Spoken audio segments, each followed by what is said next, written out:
fois d'expérience, puisque ces 8 ans ont été 8 ans pendant lesquels j'ai mené une opération de rénovation, de densification, d'extension du siège de l'OMC, ce que d'aucuns considèrent comme un peu long, d'autres comme assez raisonnable. Je me souviens d'une des premières discussions au Conseil du budget de l'OMC, où on envisageait diverses autres opportunités, notamment d'autres opérations ailleurs à Genève, puisque l'OMC était trop à l'étroit, et j'avais demandé à l'ambassadeur de Suisse, à l'OMC, combien de temps ça prendrait.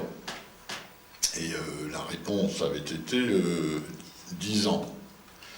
Et à ce moment-là, l'ambassadeur de Chine avait levé sa plaque, là, et avait dit attendez, là, j'ai un petit problème, il y a dû y avoir une erreur de traduction, c'est bien 10 mois que vous voulez dire.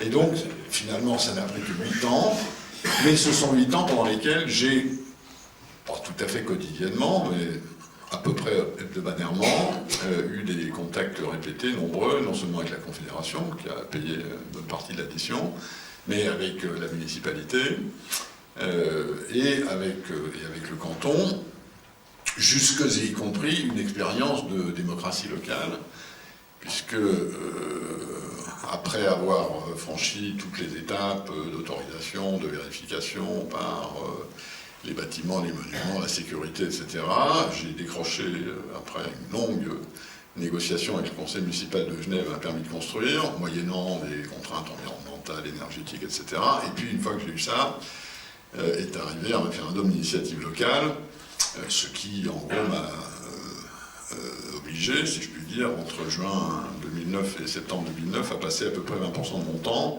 en campagne électorale.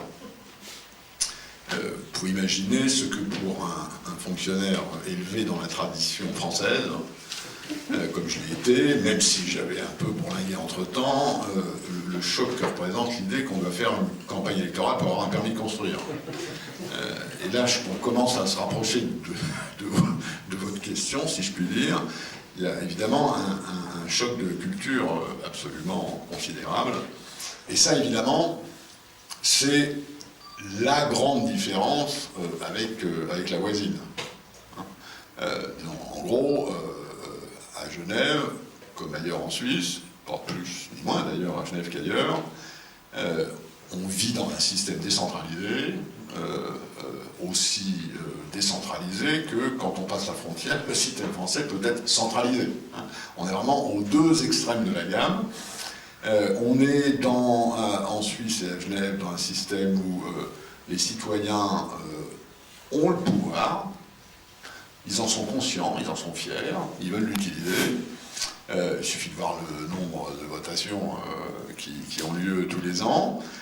Je sais qu'un certain nombre de mes compatriotes regardent ça avec un peu de superbe, parce qu'ils disent oui mais attendez, on n'a quand même pas à discuter de la couleur des murs par référendum toutes les semaines.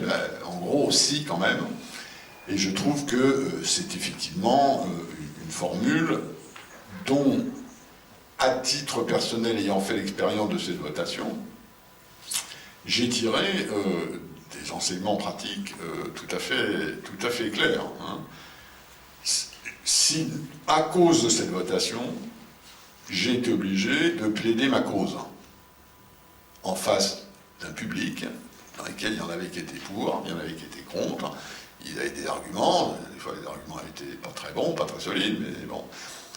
Il y a eu débat, et j'ai du coup été obligé, ce que je n'avais pas fait avant, ce qu'aucun de mes prédécesseurs n'avait fait avant, d'expliquer ce que faisait l'OMC, pourquoi elle était à Genève, ce que ça voulait dire, ce que ça impliquait, s'il n'y avait pas le permis de construire, ce qui se passerait.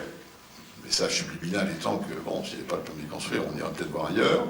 Et donc, il y avait tout un débat de rapport de force politique. J'ai été obligé de communiquer, j'ai été obligé d'expliquer. On a fait cette grande journée porte ouverte en septembre 2009, qui a été le premier événement porte ouverte d'une organisation internationale à Genève. Si on regarde les choses pratiquement, pas idéologiquement, la réalité, c'est que ça a fait l'objet d'un débat public, que le public genevois est beaucoup mieux informé qu'avant sur ce que font ces gens à l'OMC, c'est un moyen d'exercer un pouvoir décentralisé qui est que je trouve politiquement très utile. Il y a dans la construction européenne, dans la mesure où elle remet en mouvement des niveaux de souveraineté locale, régionale, nationale et européen, il y a évidemment la place pour un débat. Par contre, je pense que autant les Français sont probablement assez sourds à cette diversité et à ce à quoi elle correspond, parce que c'est très très loin de leur culture, autant par le chemin de l'intégration européenne, la Suisse a sûrement des choses à dire et à expliquer du point de vue de ce que c'est que légitimité de proximité, qui est un assez bon principe politique sans remonter à Althusius et à la théorie de la subsidiarité. Je ne serais peut-être pas tout à fait aussi catégorique que vous. Les contacts politiques que j'ai pu avoir en France, en général, ça suscite quand même un grand intérêt. De là à dire on le fait demain, ça c'est effectivement du domaine de l'utopie, mais en tout cas les gens sont souvent intéressés, demandent des renseignements, aiment bien venir voir comment ça se passe, et est-ce qu'on n'arrive pas comme ça à faire changer des choses que le système français par exemple a du mal à changer en ce moment, parce que qu'un gouvernement soit de gauche ou de droite, il va de toute façon avoir l'opposition face à lui, et en fait, quelque part, il a les pieds et poings liés, quoi. Alors que si une décision populaire est prise, elle est admise. Non, je suis le premier à dire, y compris publiquement, dans ma liberté de parole, que la France est un pays qui a besoin d'un grand mouvement de décentralisation. Un pays qui est hyper centralisé, contrairement d'ailleurs à ce que dit la Constitution. Mais la Constitution, elle dit deux choses. Elle dit que la France est une république, indivisible et laïque, d'un côté, et de l'autre côté, elle dit que c'est une république décentralisée. Et comme souvent les constitutions, quel côté on interprète. Donc autant je suis absolument persuadé que le système français est beaucoup trop centralisé, qu'il faut sans doute simplifier ce qu'il est convenu d'appeler le millefeuille des collectivités locales, autant l'idée d'un référendum local populaire me semble lointain, et je pense profondément que la République française a ce côté très centralisé pour des raisons historiques. La France est un pays qui a été centralisé par la force et qui, au fond d'elle-même, a une espèce de terreur qui est d'éclater.